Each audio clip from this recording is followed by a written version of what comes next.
એટલે જીગા શું થયું ચમો ફેરો હે એટલે રોહિત તું પેલા ભણવા નહીં જાતો ને એટલે સાહેબ ઘેર આવેલા છે. એટલે શું વાત કરે જીગા એટલે હા શું કહું છું હંતાઈ જાજે ને કાચમાં હોટી હતી પાછી. હું તો જઉં રહ્યો છું હંતાવા આવે. એટલે તારી આજ તો સાહેબ ઘરે આવવાના છે ને મારે કોઈ કરવું પડશે હવે.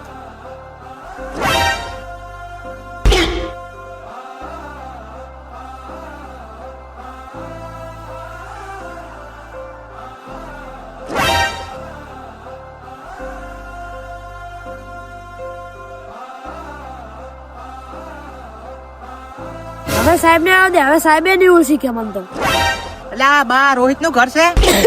ઓ માસ્ટર આયરીત રોહિત નું ઘર છે. બોલો શું કામ હતું? એટલે બા બોલાવો તમારે રોહિત ને 10 દિવસથી નિશાળે આવતો નહીં. એટલે માસ્ટર રોહિત યાર મોબાઈલ ને જોયો ને એટલે હજુ 10 દાડા ભણવા નહીં આવ્યો હો. એટલે આ બા છોકરાને આવડી જાય મોમાન ઘેર મેલશો નહીં ને કે રબડી જા ભણાવો ભણાવો. લા બટિયા જીવે કોણ હતો? કાકા તો કોઈ નતું આપણે રાયડું વાઢવાનું કહેવા હતા. અને આ મોઢે શું લગાવ્યું છે? કોઈ નહીં કાકા તો ધોળો થતો હતો.